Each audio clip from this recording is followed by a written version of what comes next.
বন্ধুরা, আমরা সারাক্ষণ কিছু না কিছু ভেবেই চলি, রাইট?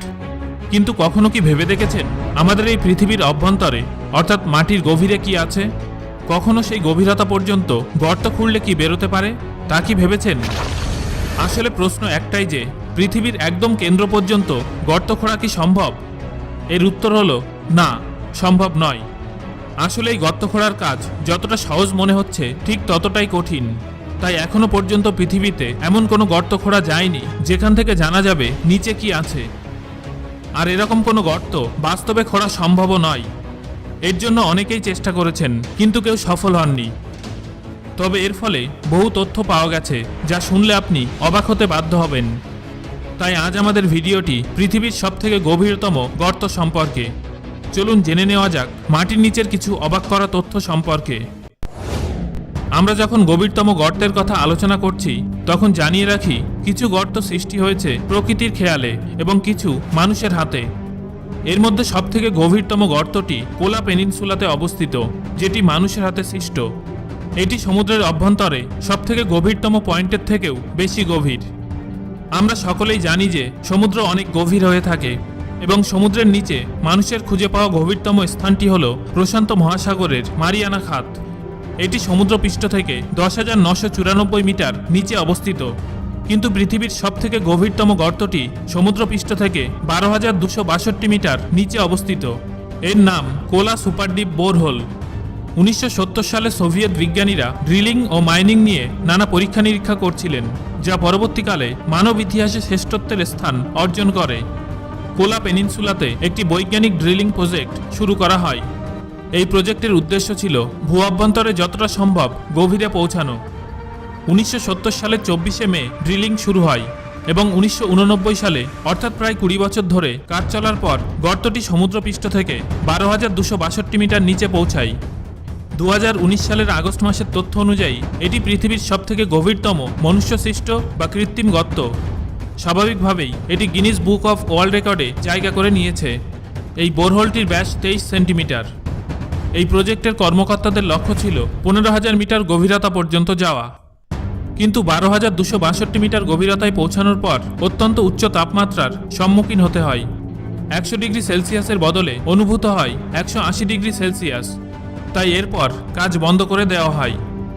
বিজ্ঞানীরাও স্বীকার করেছেন যে এত গভীর গর্ত তৈরি করা একেবারেই সহজ কাজ নয়। এখন প্রশ্ন হচ্ছে, এত বছর ধরে এত গভীর গর্ত খুঁড়তে খুঁড়তে বিজ্ঞানীরা কি জানতে পেরেছেন? এর মধ্যে কি কোনো রহস্যের পর্দা উন্মোচিত হলো? এটা শুনতেই কেমন রোমাঞ্চকর লাগছে, রাইট? বিজ্ঞানীরা জানিয়েছেন এই গর্ত খুঁড়তে গিয়ে তারা 3টে জিনিসের সন্ধান পেয়েছেন। প্রথমে তারা পেয়েছেন প্রচুর জল। আর এই জল সম্পর্কে বলতে গিয়ে তারা জানিয়েছেন এখানে পাথরের রূপে মজুদ খনিজ পদার্থের কথা, যা হাইড্রোজেন ও অক্সিজেনকে জলে রূপান্তরিত হতে বাধ্য করে। আর আমরা তো সকলেই জানি যে হাইড্রোজেন ও অক্সিজেনের মিশ্রণেই জল তৈরি হয়। এরপর তারা বলেছেন সূক্ষ্ম জীবদের কথা, যাদের অস্তিত্ব 6,700 মিটার গভীরে খুঁজে পাওয়া গেছে। আর বিজ্ঞানীদের বক্তব্য অনুযায়ী এরা ওই গর্তের মধ্যে সবথেকে অদ্ভুত জিনিস। এত গভীরে প্রাণের অস্তিত্ব থাকা সাধারণত সম্ভব নয়। তাই এই সূক্ষ্ম জীবদের উপস্থিতি বিজ্ঞানীদের ভাবিয়ে তুলেছে। এর একটা কারণ অবশ্যই উষ্ণতা, কারণ মাটির যত গভীরে যাওয়া যায় উষ্ণতা ততই বাড়তে থাকে। আর অত্যাধিক উষ্ণতায় কোনো জীবের পক্ষেই বেঁচে থাকা সম্ভব নয়। কিন্তু বিজ্ঞানীদের ধারণা সম্পূর্ণ ভুল বলে প্রমাণিত হয়, কারণ অধিক উষ্ণতা ও গভীরতাতেও বিজ্ঞানীরা বহু মাইক্রোবের সন্ধান পান। এই সমস্ত মাইক্রোব কিন্তু জলে নয়, গর্তের মধ্যে পাওয়া পাথরে পাওয়া গেছে। এই পাথরগুলো কোটি কোটি বছরের পুরনো। আর 3 নম্বরটি হলো উষ্ণতা। এই গর্তের মধ্যে তারা অত্যাধিক উষ্ণতার সম্মুখীন হন, যার মান প্রায় 180 ডিগ্রি সেলসিয়াস। পৃথিবীর কেন্দ্রের কাছাকাছি পৌঁছানো ছিল বিজ্ঞানীদের উদ্দেশ্য, কিন্তু এত বছর ধরে খনন করার পরও পৃথিবীর মাত্র 0.2% গভীরে পৌঁছানো সম্ভব হয়। আরেকটি অপ্রত্যাশিত জিনিস হলো গ্যাস। বিজ্ঞানীরা গর্তের মধ্যে গ্যাসের উপস্থিতির কথা চিন্তা করেননি, কিন্তু গর্তের মধ্যে হিলিয়াম, হাইড্রোজেন, নাইট্রোজেন ও কার্বন ডাই অক্সাইডের সন্ধান পাওয়া যায়। এছাড়াও ওই গর্তের মধ্যে আরও বিচিত্র জিনিসের সন্ধান পাওয়া যায়, কিন্তু হঠাৎ ওই গর্তটি বন্ধ করে দেওয়া হয়। অবশ্য গর্তটি বন্ধ করার পিছনে অনেক কারণের কথা জানা গেছে, যার মধ্যে এক অন্যতম কারণ হলো অত্যাধিক উষ্ণতা। এর মধ্যে কাজ করা বিজ্ঞানীদের বিপজ্জনক বলে মনে হয়েছিল। দ্বিতীয় কারণ হলো পাথরের ঘনত্ব। গর্তের যত গভীরে যাওয়া হচ্ছিল পাথরের ঘনত্ব তত বাড়ছিল, ফলে ড্রিল করার কাজটি অত্যন্ত অসুবিধাজনক হয়ে পড়ে। প্রাথমিকভাবে বৈজ্ঞানিকদের লক্ষ্য ছিল 15 কিলোমিটার, তাই তারা ভেবেও নিয়েছিলেন এত গভীরতায় ড্রিল করতে গেলে উষ্ণতা হবে প্রায় 350 ডিগ্রি সেলসিয়াস, আর এই তাপমাত্রায় কোনো ড্রিল কাজ করবে না। তাই 2006 সালে এই প্রজেক্টটি সম্পূর্ণভাবে বন্ধ করে দেওয়া হয়। এর সাথে ড্রিলিংয়ের জন্য প্রয়োজনীয় সমস্ত উপকরণগুলিকেও নষ্ট করে দেওয়া হয়, আর এই সাইটটিকে 2008 সালে পুরোপুরি সিল করে দেওয়া হয়।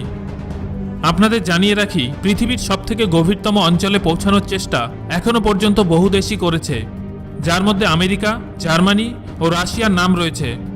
15 কিলোমিটার পর্যন্ত খনন করার এই উদ্দেশ্য কোনোদিনই সফল হবে না, কিন্তু যতদূর সম্ভব হয়েছে ততদূর পর্যন্ত খুঁড়েই এই সমস্ত দেশগুলো বহু রহস্যের সন্ধান পেয়েছে, যা অনেকেই জানেন না। কোলা সুপারডিপ বোরহোলের একটি আশ্চর্যজনক তথ্য হলো এটি বন্ধ করতে অনেক শক্তি প্রয়োগ করতে হয়েছিল। এই জায়গাটি এখন পুরোপুরিভাবে বন্ধ, এখন কোনো ব্যক্তিই এখানে প্রবেশ করতে পারেন না। গর্তটি বন্ধ করার সাথে সাথে এটি সম্পূর্ণভাবে সিল করে দেওয়া হয়, যাতে অন্য কেউ এই প্রজেক্টটি পুনরায় আর শুরু করতে না পারেন। বন্ধুরা, এখনো পর্যন্ত আপনারা কোলা সুপারডিপ বোরহোল সম্পর্কে ততটাই জানতে পারলেন যতটা সরকার জনতাকে জানিয়েছে, কিন্তু এর পিছনে আলাদা রহস্য রয়েছে। বিজ্ঞানীরা এই প্রজেক্ট বন্ধ করার পিছনে যে কারণ দেখিয়েছেন তা হলো অত্যাধিক উষ্ণতা, কিন্তু এই প্রজেক্টটি বন্ধ করার পিছনে আরও কিছু কারণ আছে যা সাধারণ মানুষকে জানতে দেওয়া হয়নি। বহু মানুষের কথা অনুযায়ী এত গভীর গর্ত খুঁড়তে খুঁড়তে বৈজ্ঞানিকরা নরকের সন্ধান পান। সেখান থেকে মানুষের আর্তনাদ ও নানান ভয়ঙ্কর আওয়াজ পাওয়া যায়। বৈজ্ঞানিকরা এ কারণে ভয় পেয়ে গর্তটি বন্ধ করে দেন বলেই তাদের ধারণা। তারা ভেবেছিলেন গর্তটি হয়তো শেষ পর্যন্ত নরকে গিয়ে পৌঁছাবে। রাশিয়ার বিজ্ঞানীরা কোলা সুপারডিপ বোরহোল খননের সময় ড্রিলিং মেশিনের সঙ্গে মাইক্রোফোন যুক্ত করে রেখেছিলেন, যাতে পৃথিবীর অভ্যন্তরের আওয়াজ সম্পর্কে একটা ধারণা পাওয়া যায়। কিন্তু তারা সম্মুখীন হন ভয়ঙ্কর ও অদ্ভুত কিছু চিৎকার ও আর্তনাদের, যাকে সাউন্ড অফ হেল বা নরকের আওয়াজও বলা হয়। তাদের ধারণা অনুযায়ী এই আওয়াজ পাতালের অভ্যন্তরে অবস্থিত নরকের আওয়াজ, মানুষ, জানোয়ার ও রাক্ষসের আর্তনাদের আওয়াজ।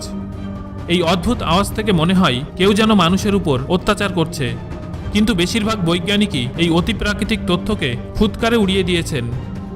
তাদের মতে পৃথিবীর অভ্যন্তরে লাভা স্রোত বা পাত চলাচলের জন্য এই আওয়াজ সৃষ্টি হয়েছে, কারণ বাইরে থেকে পৃথিবীকে শান্ত দেখতে হলেও পৃথিবীর অভ্যন্তরভাগ একেবারেই শান্ত নয়। পৃথিবীর অভ্যন্তরে সর্বক্ষণ ম্যাগমা বা লাভাক্ষরণ হতে পারে এটা তারই আওয়াজ, কিন্তু খুব সহজে এই যুক্তি মেনে নেওয়া সম্ভব নয়, কারণ ওই রেকর্ডটি শুনলে মনেই হয় না ওটা প্লেট চলাচল বা লাভা স্রোতের কারণে হচ্ছে। বরং কিছু মানুষকে এক জায়গায় বন্দি করে রেখে অমানবিক অত্যাচার করলে যে আওয়াজ বেরোনো সম্ভব, এটা যেন ঠিক তারই মতো। দৈত্যাকার কোনো প্রাণীর অদ্ভুত হাসি এবং মানুষের আর্তনাদি শোনা যায়। আসুন আপনাদেরও শোনাই সেই ভয়ঙ্কর আওয়াজটি।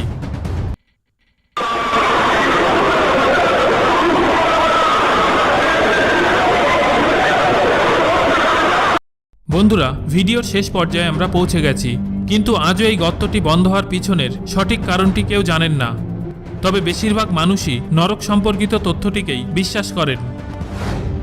কিন্তু আপনার কাছে কোন তথ্যটি সবথেকে বেশি বিশ্বাসযোগ্য বলে মনে হয়েছে কমেন্ট করে আমাকে জানান। আমি আপনার মতামত জানতে ভীষণই আগ্রহী। ভিডিওটি শেষ করার আগে এমকেটিভি পরিবারের সদস্যদের জন্য রয়েছে একটা দারুণ খবর। আমরা শুরু করতে চলেছি বাংলা ভাষায় প্রথম মহাকাশ সম্পর্কিত একটি চ্যানেল, যার নাম মহাকাশ টিভি, যেখানে থাকবে চন্দ্র, সূর্য, গ্রহ, নক্ষত্র, মহাকাশ, ছায়াপথ এবং এই অনন্ত বিশ্ব ব্রহ্মাণ্ডে ঘটমান নানা বিষয় নিয়ে আলোচনা। সো বন্ধুরা, আর অপেক্ষা কিসের? জ্ঞান ভাণ্ডার সমৃদ্ধ করতে এখনই সাবস্ক্রাইব করুন মহাকাশ টিভি চ্যানেলটি এবং এই চ্যানেলের প্রথম দিকে সদস্য হওয়ার অনাবিল আনন্দ উপভোগ করুন। চ্যানেলের লিংক ডেসক্রিপশনে এবং উপরের কার্ডে দেওয়া আছে। তো চলুন এবার ফিরে আসি আজকের ভিডিওর আলোচনায়। আর ভিডিওটি তথ্যবহুল মনে হলে একটা লাইক করুন আর শেয়ার করুন বন্ধুদের সাথে। পরবর্তীতে এরকম ভিডিও পেতে চ্যানেলটি সাবস্ক্রাইব করুন। শেষ পর্যন্ত আমাদের সঙ্গে থাকার জন্য অসংখ্য ধন্যবাদ।